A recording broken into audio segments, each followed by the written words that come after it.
കേരളത്തിൽ കുറച്ചധികം വാർത്താ ചാനലുകളുണ്ടെന്ന് നിങ്ങൾക്കറിയാം. ഇനിയും വാർത്താ ചാനലുകൾ വരികയാണ്. അപ്പം അതുപോലെ മറ്റുള്ള ചാനലുകളും പ്രവർത്തനം തുടങ്ങാൻ ശ്രമിക്കുന്നു. പ്രത്യേകിച്ച് തെരഞ്ഞെടുപ്പ് കാലത്തൊക്കെ ചില ചാനലുകൾ, ദേശീയ തലത്തിലുള്ള ചില ചാനലുകളൊക്കെ വരാൻ പറ്റുമോ? അപ്പോൾ ഈ അവരെയൊക്കെ അലട്ടുന്ന ഒരു പ്രശ്നമുണ്ട്.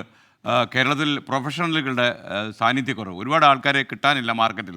ഉള്ള ആളുകളൊക്കെ തന്നെ വിവിധ ചാനലുകളിൽ ജോലി ചെയ്ത് വരികയാണ്. അവിടെ നിന്നൊക്കെ ആൾക്കാരെ ചുമന്ന് മാറ്റുക എന്നല്ലാതെ പ്രത്യക്ഷമായി കൂടുതൽ ആൾക്കാരെ കിട്ടാനുള്ള സാധ്യത കുറവാണ്. അപ്പോൾ പുതിയതായി വരുന്ന സ്ഥാപനത്തിലൊക്കെ ആൾക്കാർ കയറാൻ മടിക്കും. കാര്യം എത്ര ദിവസം കേരളത്തിൽ കാണും എന്നറിയാത്തതുകൊണ്ട്. അപ്പോൾ ഈ ഫ്ലവേഴ്സ് അക്കാഡമിയിൽ നമ്മൾ കൂടുതൽ മാർക്കറ്റിൽ കൂടുതൽ പ്രതിഭകളെ ഉണ്ടാക്കുന്ന ശ്രമത്തിൻ്റെ ഭാഗമായിട്ട് ഫ്ലവേഴ്സ് അക്കാഡമിയിൽ വീണ്ടും ജേർണലിസം കോഴ്സിൻ്റെ അടുത്ത ബാച്ച് പ്രവർത്തനം തുടങ്ങുകയാണ്. അപ്പോൾ നിങ്ങൾക്കറിയാം, പ്രായോഗികമായി പരിശീലനം നൽകാൻ ഫ്ലവേഴ്സും 24ഉം സദാ സന്നദ്ധമാണ്. ഈ ചാനൽ കുട്ടികൾക്ക്, പുതിയ കുട്ടികൾക്ക് അവർക്ക് ഒരുപക്ഷെ ഈ ഒരു ചാനൽ ജോയിൻ ചെയ്യുന്ന അന്ന് തന്നെ അവർക്ക് ജോലിയിൽ ഏർപ്പെടാൻ കഴിയുന്നതിൽ അവരെ സജ്ജമാക്കുകയാണ് ഫ്ലവേഴ്സ് അക്കാഡമിയുടെ ലക്ഷ്യം. അതിൻ്റെ ജേർണലിസം കോഴ്സുകളുടെ രണ്ടാമത്തെ ബാച്ച് ആരംഭിക്കുന്നു. ഇതാണ് അതിൻ്റെ പ്രൊമോഷണൽ ട്രെയിലർ, അത് കണ്ടോളൂ. അപ്പോൾ ഒരുപാട് ജോലി സാധ്യതകൾ കേരളത്തിൽ തുടങ്ങുന്നു. മാത്രമല്ല 24 തന്നെ ഒരുപാട് അക്കാഡമിയിലെ കുട്ടികളെ ഇപ്പോൾ ഉപയോഗിച്ച് തുടങ്ങിയിട്ടുണ്ട്. അത്തരമൊരു നല്ല വാർത്ത കൂടി അറിയിച്ചുകൊണ്ട് ഞാൻ ആ പ്രൊമോഷണൽ ട്രെയിലർ നിങ്ങളെ കാണിച്ചു തരിക. താല്പര്യമുള്ളവർ ഇപ്പോൾ തന്നെ അപേക്ഷിക്കുക.